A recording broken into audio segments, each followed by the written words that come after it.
What up, YouTube? It's Two Fat Guys Pull Us, and before we get to our video, we wanted to let you know about our milestone giveaway for 1,000 subscribers. We are giving away an Amazing Spider-Man issue number 4. This is the first appearance of Silk, the original Sin tie-in. I'm sure everybody is familiar with this book.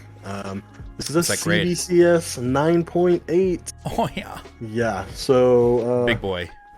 This book is much hotter than it was when we first bought it for the show. Yep, that's true. You insist on still giving it away, and I'm very happy to do it.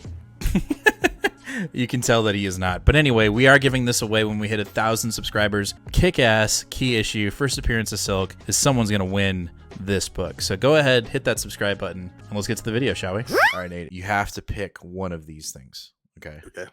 This is one of these scenarios where you just have to pick. You can't pick both, you got to pick one. Okay.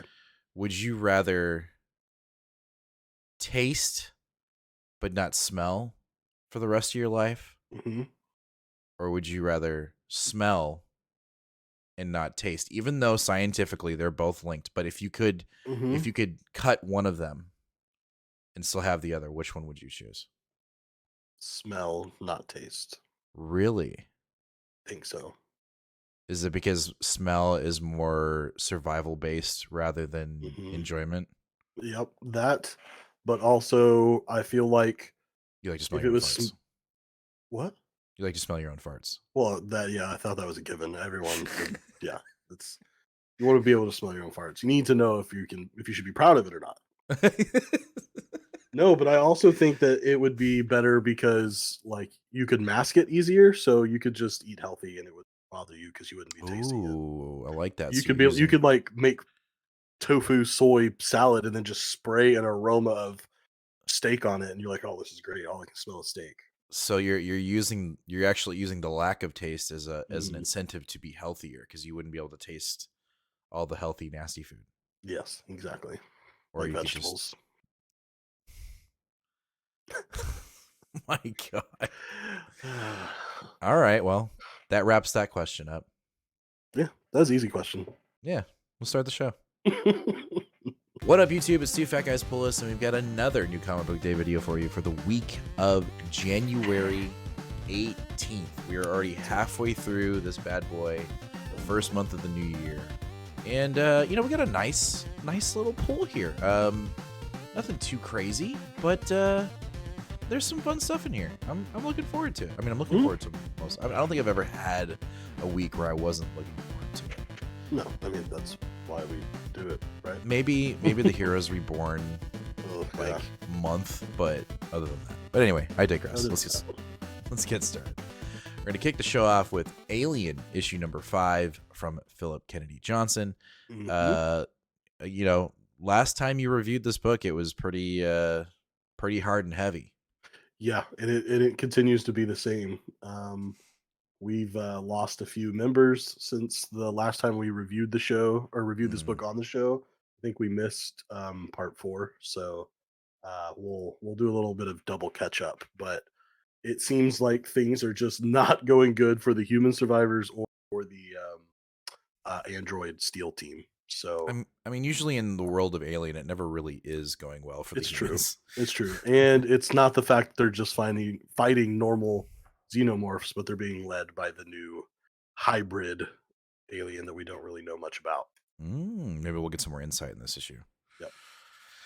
All right, after that, we have Avengers Forever, issue number 13, part 5 of Jason Aaron's Avenger Assemble saga. We have the granddaughters of Thor coming from the future into our 616 reality. Yeah, and they are bringing in the heavy weapons. They are bringing in the Wolverine Phoenix Force hybrid character.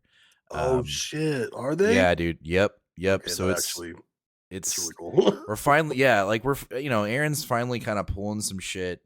Again, I think in this whole, lead up to this massive Avengers event, I think Avengers Forever has been the more solid book as the event has progressed. I think Avengers, the last time it was on the show last week, it actually or 2 weeks ago, it started to find its feet again. But this book has been on solid ground ever since it started. Even in the character introductions, like the new characters, the variants of Captain America or Captain Marvel or Iron Man, those were all solid. They felt organic, whereas when you were getting character story backstory variants in Avengers, it just felt sloppy and very forced. So I am definitely looking forward to this issue. And I think we're going to get a little backstory of how Mystique became the Dark Phoenix as well in this Ooh, book. So it's a heavy book. interesting. I'm not going to throw a potential pick of the week out there, but I am pretty excited for this book. I am shocked that you could have said something that would have made me intrigued by this book. So, but yeah, Jason Aaron going back to his King Thor days and some of that continuity that he created in that alternate future. I loved that Phoenix Logan. Like Mm-hmm. that was really cool. So I'm Don't intrigued. I'm you'll intrigued. just listen to my review. That's all you need to do. Yeah, And then I won't. I will wait for the Avengers Assemble event wrap up, and if it is good, I'll read the whole thing on Unlimited. Yep, that's definitely the way to go. Unlimited. All right, after that, we have a Dark Web tie-in with X-Men issue number 3 from Gary Jerry. Uh, you know, I mean, there's nothing really wrong with this tie-in. I just still am trying to figure out what the hell is going on and why Madeline Pryor is doing what she's doing. I mean, it at face value, it's we're just regressing the character, right? And she's just Hmm. pissed that she doesn't have her own life. Okay, great. But I guess for me, I want a little bit more meaning, and I'm hoping, and it's probably for not, that we do get an explanation of to why there was such a switch in the characters Hmm. in Madeline Pryor's just complete regression from New Mutants. Doubt it, but I can Doubt always it. hope. Doubt it. Yeah, One good thing this book has going for it is absolutely fire covers and absolutely fire interiors, interiors. and the writing is actually not bad. Like in issue No, it's not 2, bad. It's not Gary bad. It's Jerry's been doing just a great job. In issue 2, he actually acknowledged exactly what I'm talking about. Like, why is it a flip? You know, what's going on? You'll have to read and find out. So, like, he's acknowledged mhm. it, but will he answer it? I don't know. We'll see. We'll see. Here's a book that's just been firing in all cylinders. We have Wong on the writing and Kukulo on the artwork, and that is Deadpool issue number 3. And this thing has been slapping, um, probably even harder than I think a Deadpool book should be. Because it literally has everything. It's got the comedy, it's got the action, it's got the hook, it's the artwork. I mean, it's firing on all cylinders. And we have some double crossing going on in the book. We've got Deadpool's crush potentially betraying him in this book. Uh, you know, I could say two things about this book, and I still wouldn't cover how much shit is really going on in this book. So, Yeah. you know, I I'm thoroughly impressed by how much how well Alyssa Wong has done both two of what seemingly are opposite things, which is one, make this book feel like Deadpool's voice and Deadpool mm-hmm. book, but also putting her own unique humor into it as well, in a way that both fits and makes it stand apart. So, yeah, and and also tying in silly continuity from elsewhere in the Marvel universe has been fun so far. right, and the other thing that I like is that Wong didn't miss a beat with the humor that we had with Deadpool being in X Force previously. You know, like when he was over Mhm. there, the humor that we were getting, and or even when he was in Wolverine, getting the it's Benjamin Percy, right, the writer. Yeah. Mhm. He was scratching in show notes and writer's notes in the book, and it's still continuing here, and it feels like the same voice, which I really enjoyed. So she has continued that without even skipping a beat, missing a step. And it's just been really fun. If you're not reading this book, I think you're missing out. And I'll say it. I think you should pick up the floppies. I think it's that good that you should really try to endeavor in doing that. Yeah. That's just me. All right, after that, we have Hulk issue number 11 from Ryan Otley doing the writing and the artwork. It feels it's unfortunate that Donnie is no longer on the book, but I think Otley's in good hands in the sense that he's got show notes that he can kind of riff off of, a framework that Donnie has laid down. but I think it's, unfortunately, I think it's going to suffer. And I'm not saying that to degrade Otley's writing at all. It's just we set up something in the first arc with Donnie, and I just don't know. It just feels like it's unconsequential anymore. It feels like this It is kind of floating. is 100% Yeah, inconsequential now. Yeah, yeah, none of this matters or means anything anymore. right. And so Which, yeah, I'm just gonna finish it. That's no, yeah, just what I'm gonna do. But it's kind of sad. I'm kind of sad about it. yep. I don't have the heart to finish it. No, I gotcha. Ooh, we got one that it's clear that we are full force into Sins of Sinister, which we're all looking forward to, and that's Karen Gillan's Immortal X-Men issue number 10, and we are focusing in on Charles. And I full on expect this book, quite literally, to be a living hell for Professor X, and I think that's all we're all kind of looking forward to that, right? We've had some, everyone's like, why is he such a bad guy? Or, man, he sucks, man, he needs to get his up comments. Well, it looks like it's coming. And it looks like I think this issue of Immortal is going to be the spearhead that takes us into Sin of Sinister. Yeah, this is tentatively the ending of this Mm-hmm. book too. Obviously, they're not going to solicit past Sins of Sinister because that's April May territory. Right. But after this, we become Immoral X-Men for 3 books, and I don't know that Immortal's going to restart. I think it's probably going to fashion into something else.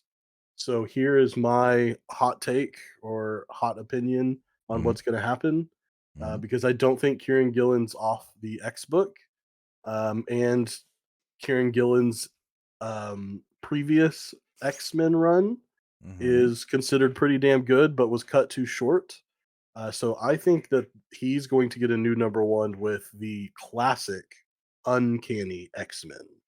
I've heard some inklings on that, like on social Really, media. People have been thinking that might happen. I think it's Um, going to. That's the book that he had previously was Uncanny X Men, and that's a classic one that we haven't had since we've had a Hoxpox reboot. So we're trying to nail them all at this point, right? Like mhm. we're getting bringing back classic names, and then even referencing old things like Hellions and Marauders and stuff like that. And so Right. But do we why will it not? be do you think it'll be like what these things are now, where it's like continuations of their story, or will it be in continuity in Oh, sure, current sure. timeline?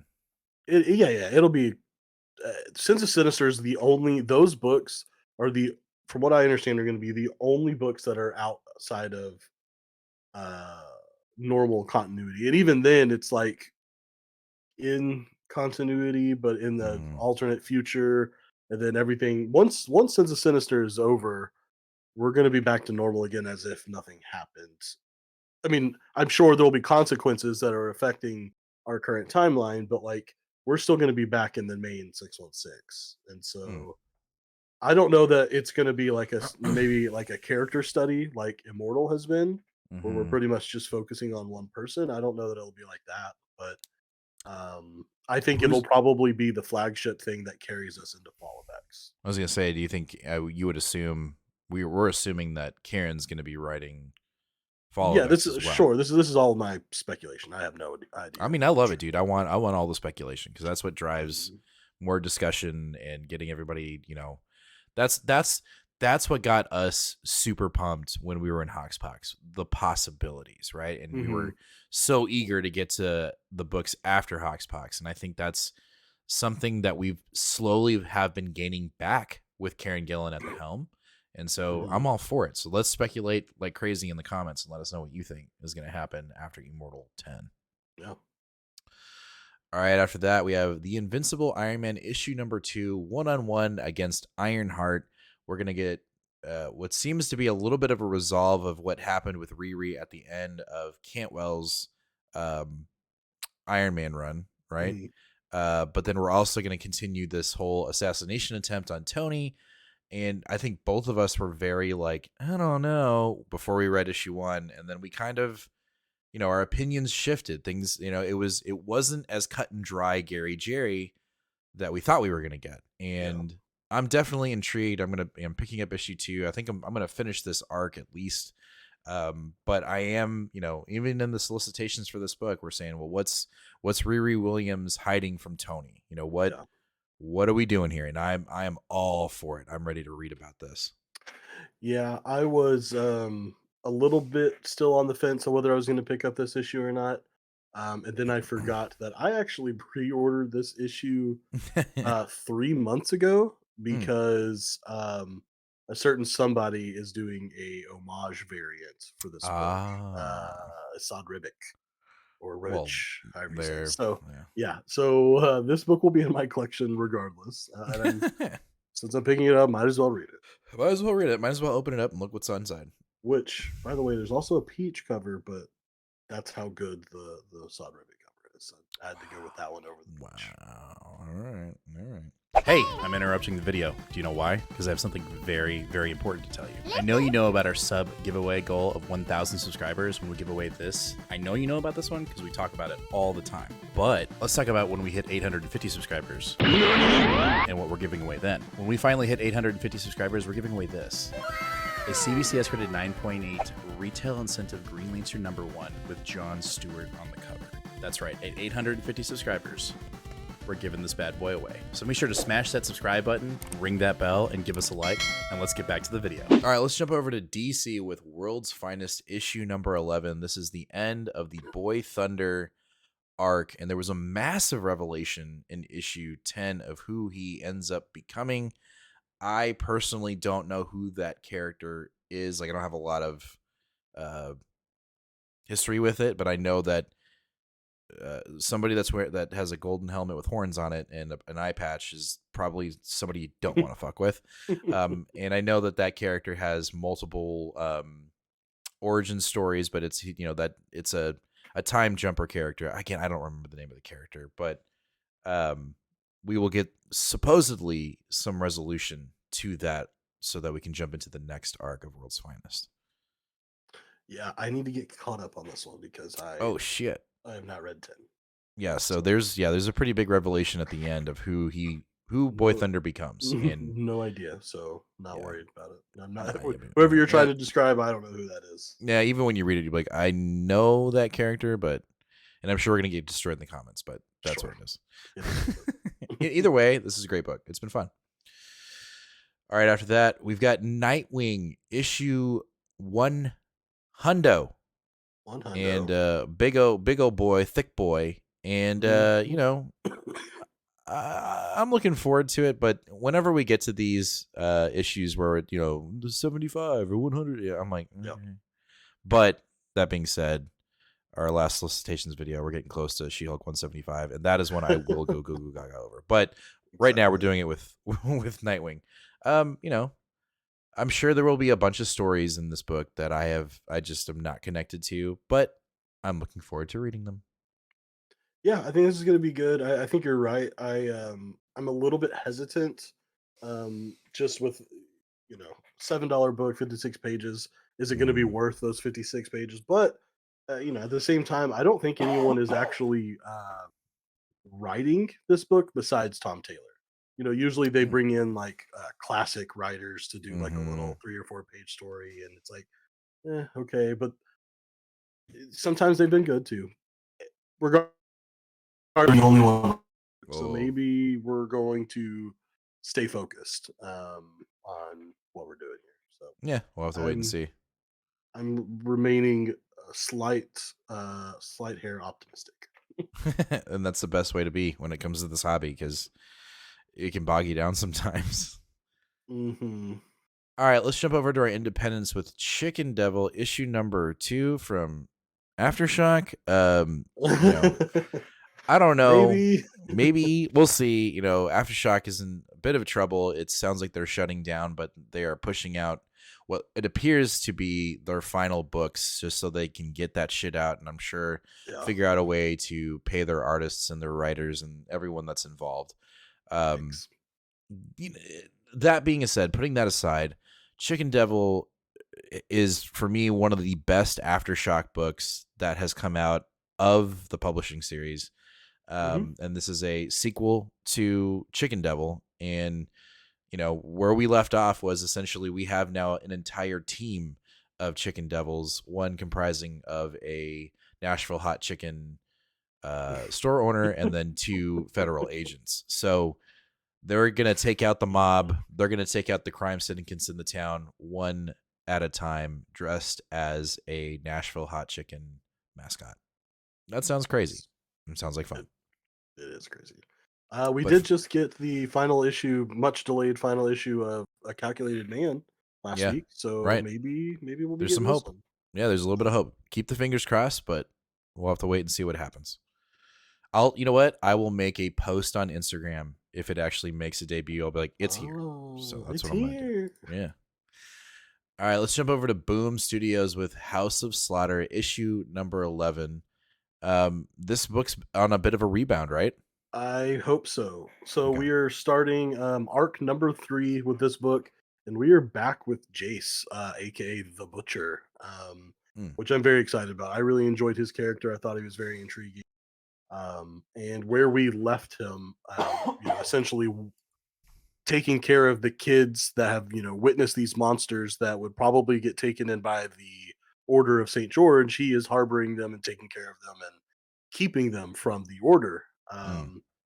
I'm really excited about this. I think this is probably going to be a pretty bit of a difficult book, not only just with the scary stuff, but emotionally as well, because the last time we saw Jace was when Aaron was still alive, and Aaron is dead Mm. and slaughtered, and not in good, not Mhm. not it was not good.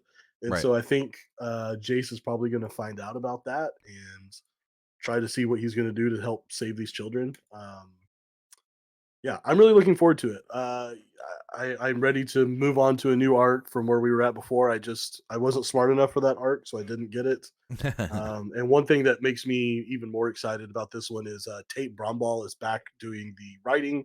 He's the one that did the first arc of this book, as well as he's the one that's writing Behold Behemoth that we've Ooh, covered yeah. a few issues of. Yeah, So yeah, yeah.